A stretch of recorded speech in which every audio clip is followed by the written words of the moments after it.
بسم الله الرحمن الرحيم. فصل مبحث الألفاظ لا شغل للمنطقي من حيث أنه منطقي ببحث الألفاظ كيف وهذا البحث بمعزل عن غرضه وغايته ومع ذلك فلا بد له من بحث الألفاظ الدالة على المعاني لأن الإفادة والاستفادة موقوفة عليه ولذلك يقدم بحث الدلالة والألفاظ في كتب المنطق. کل میں نے آپ لوگوں کے سامنے منطق کی تعریف کی، منطق کا موضوع بیان کیا، منطق کی غرض و غایت بتائی کہ منطق کی مقصد کیا ہے. تو وہاں بتایا تھا کہ منطق کا مقصد فکر کے اندر درستگی اور غلط رائے سے محفوظ رہنا، یہ منطق کا مقصد ہے. آج ہم انشاءاللہ تعالی جو الفاظ کی بحث ہے اس کو شروع کرنے جا رہے ہیں، جس کے تحت ہم دلالت کے بارے میں جانیں گے کہ دلالت کیا ہے اور دلالت کی کتنی قسمیں ہیں. تو اب یہاں پر مصنف نے فرمایا مبحث الالفاظ، یہاں سے یعنی الفاظ کی بحث شروع کرنا چاہتے ہیں. تو اب ایک سوال پیدا ہوتا ہے کہ پیچھے بھی میں نے بتایا تھا کہ جو بات ہوتی ہے ہماری وہ دو طرح کی ہوتی ہے، ایک قول معقول، ایک قول ملفوظ. یعنی ایک بات جو عقل کے اندر ہوتی ہے اور دوسری بات جو ہمارے لفظوں میں ہوتی ہے جس کا ہم تلفظ کرتے ہیں.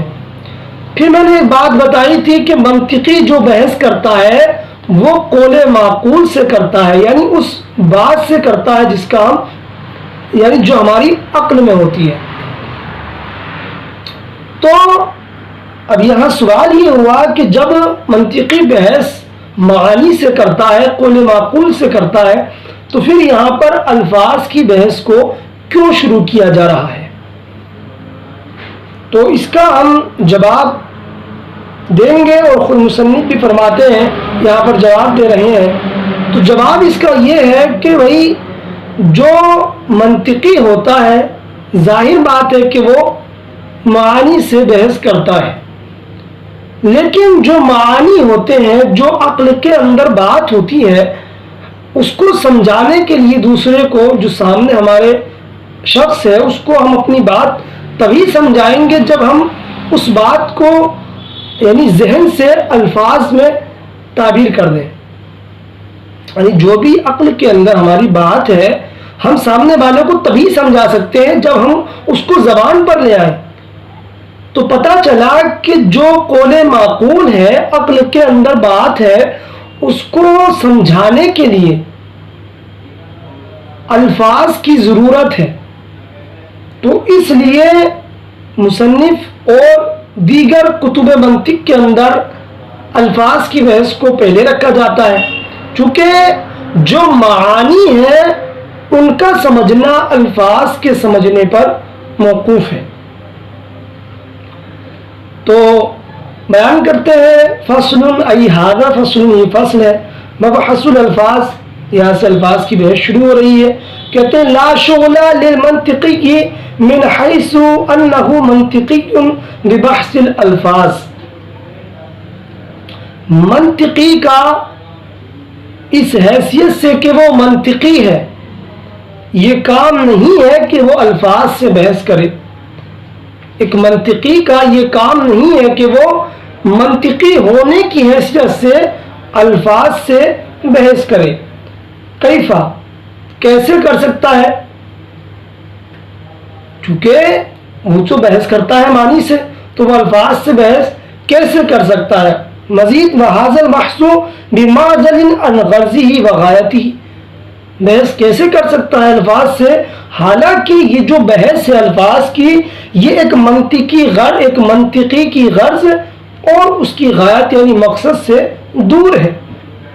تو جب یہ بحث اس کے مقصد ہی سے دور ہے تو وہ الفاظ سے بحث کیسے کر سکتا ہے؟ کہتے ہیں وَمَا ذَلِكَ فَلَا بُدَّ لَهُ مِنْ بَحْثِ الْأَلْفَاظِ الدَّالَّةِ عَلَى الْمَعَانِي. لیکن اس سب کے باوجود کہ وہ منطقی الفاظ سے بحث نہیں کرتا، معنی سے کرتا ہے، اس کے باوجود بھی منطقی کے لیے ضروری ہے کہ وہ ان الفاظ سے بحث کرے الدالۃ علی المعانی، جو معانی پر دلالت کرنے والے ہیں. کیوں؟ لأن الافادۃ والاستفادۃ موقوفۃ علیہ، اس لیے کہ فائدہ دوسرے کو پہنچانا اور فائدہ حاصل کرنا، افادہ فائدہ پہنچانا اور استفادہ خود فائدہ حاصل کرنا، یہ موقوف ہے الفاظ کی بحث پر. وَلِذَلِكَ يُقَدَّمُ بَحْثُ الدَّلَالَةِ وَالْأَلْفَاظِ فِي كُتُبِ الْمَنطِق، اور اسی بنیاد پر، اسی وجہ سے جو الفاظ اور دلالت کی بحثیں ہیں وہ منطق کی کتابوں میں پہلے رکھی جاتی ہیں، ان کو مقدم کیا جاتا ہے. اس لحاظ سے یہاں پر بھی جو الفاظ اور دلالت کی بحث ہے اس کو مصنف علیہ رحمہ پہلے لے کر آ رہے ہیں. تو یہی ہے سوال کا جواب. فصل فی الدلالہ، یہ فصل ہے دلالت کے بیان میں. الدلالۃ لغۃ هو الارشاد، دلالت لغت کے اندر وہ ارشاد یعنی راہ دکھانے کو کہتے ہیں. خود فرماتے ہیں، تفسیر کر رہے ہیں مصنف، ای راہ نمودن، یعنی راہ دکھانے کا نام دلالت ہے. جیسے اس کا میں مثال سے سمجھاتا ہوں آپ کو. میں نے آپ لوگوں سے کہا کہ زید کہاں پر ہے، کسی شخص سے میں نے آپ پوچھا کہ زید کہاں پر ہے. اب آپ نے سوال کے جواب میں کہا کہ زید کمرے میں ہے، زید کمرے میں ہے. تو یہ جو آپ کے الفاظ ہیں کہ زید کمرے میں ہے، ان الفاظ نے ہمیں زید کی ذات کا پتہ بتایا، ان الفاظ نے ہمیں زید کی ذات کا پتہ بتایا. تو یہ جو الفاظ ہیں یہ ہوئے دال، اور جو زید ہے جو کمرے میں موجود ہے، جو ذات زید ہے وہ ہوئی مدلول. اور اس دال کے ذریعے جو الفاظ ہیں کہ زید کہاں ہے، اس مدلول یعنی زید کمرے میں ہے جو ذات زید ہے، تو دال کے ذریعے جو مدلول کا پتہ لگتا ہے اس کا نام ہوتا ہے دلالت. دال کے ذریعے جو مدلول کا پتہ لگتا ہے یہ دلالت کہلاتا ہے. تو اب یہ راہ دکھانا جو ارشاد ہے، اب یہ کبھی تو لفظوں میں ہوگا جیسے میں نے ابھی ایک مثال دی، کبھی لکھ کر ہوگا، کبھی اشارے کے ذریعے ہوگا. اسی طرح میں نے یہ سوال کیا کہ زید کہاں ہے، آپ نے لکھ دیا فلاں کمرے میں، لفظوں سے نہیں بولا، تو یہ لکھنے کے ذریعے رہنمائی ہوئی. کبھی اشارے کے ذریعے ہوا، جیسے میں نے یہی پوچھا آپ سے تو آپ نے اشارہ کر دیا فلاں کمرے کی طرف، تو یہ جو رہنمائی ہوئی یہ اشارے کے ذریعے ہوئی. تو کبھی الفاظ میں ہوتی ہے رہنمائی، کبھی تحریراً ہوتی ہے لکھ کر ہوتی ہے، اور کبھی اشارے کے ذریعے ہوتی ہے. تو کہتے ہیں الدلالۃ لغۃ هو الارشاد، دلالت لغت میں وہ کہتے ہیں ارشاد، ای راہ نمودن یعنی راہ دکھانے کو. وفی الاصطلاح، اب یہ دیکھتے ہیں کہ اصطلاح میں دلالت کس کو کہتے ہیں. کہتے ہیں کون الشیء بحیث یلزم من العلم به العلم بشیء آخر. اصطلاح میں دلالت کہتے ہیں شے کا اس طور پر ہونا کہ ایک چیز کے جاننے سے، اس شے کے جاننے سے دوسری شے کا جاننا لازم آئے. اس کی مثال جیسے میں بتاؤں آپ کو آسان لفظوں میں، کہیں آپ نے دیکھا کہ دھواں اٹھ رہا ہے، تو آپ نے اس دھوئیں کے ذریعے اندازہ لگایا کہ وہاں پر آگ لگی ہوئی ہے. تو یہ ایک شے دھواں، تو اس شے کے جاننے سے ہمیں ایک دوسری شے کا پتہ لگا جو کہ آگ ہے. تو یہ ہوئی اصطلاح میں تعریف کے ایک شے کے جاننے سے دوسری شے کا جاننا لازم آئے. کہتے ہیں والدلالۃ قسمان. اب یہاں پر دلالت کی تقسیم کر رہے ہیں. کہتے ہیں دلالت کی دو قسمیں ہیں، لفظیۃ و غیر لفظیۃ، ایک لفظیہ اور دوسری غیر لفظیہ. اب دونوں کو خود مصنف علیہ رحمہ تفصیل سے بتاتے ہیں کہ لفظیہ کیا ہے اور غیر لفظیہ کیا ہے. تو کہتے ہیں واللفظیۃ ما یکون الدال فیہا اللفظ. لفظیہ وہ دلالت ہے کہ جس کے اندر دلالت کرنے والا لفظ ہو، جس میں لفظیہ وہ ہے کہ جس کے اندر دلالت کرنے والا لفظ ہو، وغیر اللفظیتی ما لا یکون الدال فیہ اللفظ، اور غیر لفظیہ وہ ہے کہ جس کے اندر دلالت کرنے والا لفظ نہ ہو۔ تو یہ لفظیہ اور غیر لفظیہ کی تعریف ہوئی۔ تو جیسے میں نے ابھی مثال دی تھی لفظیہ کی کہ زید کہاں پر ہے، تو آپ نے جواب میں کہا کہ زید فلاں کمرے میں ہے، یعنی زید کے یعنی ان الفاظ کا آپ نے تلفظ کیا، تو یہ ہوئی لفظیہ۔ اور ایک ہے غیر لفظیہ، یعنی آپ نے اشارہ کر دیا فلاں کمرے کی طرف، تو یہ اشارے کے ذریعے ہوئی، چونکہ یہاں پر لفظ نہیں ہے، صرف اشارہ ہے، تو یہ ہوئی غیر لفظیہ۔ وَكُلٌّ مِّنْهُمَا عَلَى ثَلَاثَةِ أَلْحَاءٍ، اب لفظیہ اور غیر لفظیہ ان دونوں میں سے ہر ایک 3 قسموں پر ہے، یعنی لفظیہ کی بھی 3 قسمیں ہیں اور غیر لفظیہ کی بھی 3 قسمیں ہیں۔ تو اب سب سے پہلے ہم بات کریں گے دلالت لفظیہ کی، تو اس کی 3 قسمیں ہوتی ہیں، وضعیہ، طبعیہ اور عقلیہ۔ تو ہم دیکھتے ہیں سب سے پہلے، تو فرماتے ہیں احدھا اللفظیۃ الوضعیہ، ان قسموں میں سے پہلی ہے لفظیہ وضعیہ۔ تو جیسے دیکھتے ہیں ہم آگے، کدلالت لفظ زید علی مسمی، جیسے لفظ زید کی دلالت اس کے مسمی پر، اس کی ذات پر۔ مسمی مطلب جس کا کہ نام رکھا گیا ہے، تو جس شخص کا بھی نام رکھا گیا ہے تو وہ ہے مسمی۔ تو زید کو وضع کیا گیا ایک ذات کے لیے، تو زید ہے موضوع، اور جس ذات کے لیے وضع کیا گیا وہ ہے موضوع لہو۔ تو یہ ہے دلالت لفظیہ وضعیہ۔ چونکہ ہم نے کہا زید، تو زید چونکہ لفظوں میں ہے اور اس کی وضع ہوئی ہے ایک ذات کے لیے، ایک خاص شخص کے لیے، تو اس لحاظ سے یہ ہوا وضعیہ۔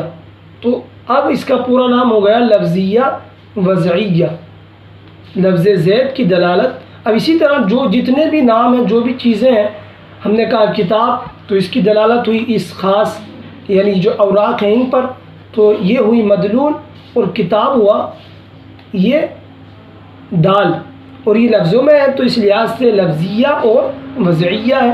اسی طرح جتنے بھی نام ہیں حیوانوں کے، چوپایوں کے، جو بھی چیزیں ہیں، یہ جو اسماء ہیں ان کے، یہ کیونکہ وضع کیے گئے ہیں تو اس لحاظ سے یہ وضعیہ ہے۔ تو یہ ہے پہلی قسم لفظیہ وضعیہ۔ اب بات کرتے ہیں دوسری قسم کی، کہتے ہیں وَثَانِيهَا اللَّفْظِيَّةُ الطَّبْعِيَّةُ، دوسری قسم ہے لفظیہ طبعیہ، کدلالت لفظ اوح بضم الحمزۃ وسکون الحاء المہملہ، جیسے لفظ اوح کی دلالت۔ اب مصنف علیہ رحمہ یہاں جو لفظ اوح ہے اس کی تفسیر کر رہے ہیں، اس کے بارے میں تھوڑی تفصیل کر رہے ہیں۔ کہتے ہیں بضم الحمزۃ، حمزے کے ضمے کے ساتھ، یعنی دونوں جو حمزے ہیں دونوں لفظوں میں، تو ان پر ضمہ ہے، پیش ہے، سکون الحاء المہملہ، اور جو ہا ہے اس پر سکون ہے۔ تو لفظیہ طبعیہ کی مثال ہوئی اوح۔ اب اس میں ایک قول اور پیش کر رہے ہیں، وہ کہتے ہیں وقیل بفتحیہ، اور ایک قول یہ ہے کہ حمزے کے ضمے کے ساتھ نہ ہو کر بلکہ دونوں کے فتح کے ساتھ ہے، یعنی آہ۔ لیکن چونکہ یہاں پر مصنف علیہ رحمہ نے صیغہ تمریز کا ذکر کیا، تو اس سے پتہ چلتا ہے کہ جو قول ہے دوسرا والا یہ ضعیف ہے۔ تو یہ مصنف علیہ رحمہ نے بیچ میں ان دونوں کی تھوڑی تفصیل کی۔ کہتے ہیں کہ دلالت لفظ اوح علی وجع الصدر، اس کا تعلق پیچھے سے ہے، جیسے کہ لفظ اوح کی دلالت سینے کی تکلیف پر، تو یہ دلالت لفظیہ بھی ہے چونکہ لفظوں میں ہے اوح، اور چونکہ اس کا تعلق طبیعت سے ہے، اس کا تعلق طبیعت سے ہے، اس لحاظ سے طبعیہ ہے۔ کہتے ہیں فإن الطبیعۃ تضطر بإحداث هذا اللفظ عند وروز الوجع فی الصدر، کیونکہ طبیعت ان الفاظ کے پیدا کرنے پر مجبور ہوتی ہے سینے میں درد کے پیش آنے کے وقت، یعنی جب بھی سینے کے اندر تکلیف ہوتی ہے، درد ہوتا ہے، تو جو طبیعت ہوتی ہے وہ خود بخود ان الفاظ کو نکالنے پر مجبور ہو جاتی ہے۔ تو چونکہ یہ لفظوں میں ہوتے ہیں اس لحاظ سے لفظیہ، اور دوسری بات یہ طبیعت سے تعلق رکھتے ہیں اس لحاظ سے طبعیہ، تو یہ اوہ اوہ کی جو دلالت ہوئی ہے دلالت لفظیہ طبعیہ ہے۔ اب چلتے ہیں اگلی قسم کی طرف۔ تو دو قسم ہو چکی ہیں، بات کرتے ہیں تیسری قسم کی، کہتے ہیں وثالثها اللفظیۃ العقلیہ، تیسری قسم ہے لفظیہ عقلیہ، کدلالت لفظ دیز المسموع من وراء الجدار علی وجود اللافظ۔ تیسری قسم ہے لفظیہ عقلیہ، یعنی لفظوں میں ہو لیکن اس کا جو پتہ لگتا ہو وہ عقل سے، جیسے لفظ دیس، چونکہ اس کا کوئی معنی نہیں ہے، اگر یہاں پر دیز نہ کہہ کر زید کہتے تو یہاں پر دلالت وضعیہ بھی ہوتی، چونکہ زید کی دلالت کسی مسمى پر ہوتی ہے اس لحاظ سے وہاں وضعیہ بھی پائی جاتی، لیکن چونکہ مصنف علیہ رحمہ کو یہاں پر دکھانا صرف دلالت عقلیہ کو ہے، تو اس لیے ایسا لفظ لے کر آئے جس کی دلالت کسی مسمى پر نہ ہو سکے۔ تو جیسے کہ لفظ دیس کی دلالت المسموع من وراء الجدار، جو کہ سنا گیا ہے دیوار کے پیچھے سے، علی وجود اللافظی، کسی تلفظ کرنے والے کے وجود پر۔ تو لفظ دیس جب ہم نے دیوار کے پیچھے سے سنا تو اس بات کا ہمیں پتہ لگا عقل کے ذریعے کہ اس دیوار کے پیچھے کوئی شخص ہے جو کہ اس بات کو کہہ رہا ہے، یعنی لفظ دیس کا جو کہ تلفظ کر رہا ہے۔ تو یہ چونکہ دیکھو دلالت لفظوں میں ہے اور اس کا جو ہمیں پتہ لگا وہ عقل کے ذریعے لگا، تو یہ دلالت ہوئی دلالت لفظیہ عقلیہ۔ تو یہ تین دلالتیں دلالت لفظیہ کی، تین قسمیں دلالت لفظیہ کی، وضعیہ، طبعیہ، عقلیہ۔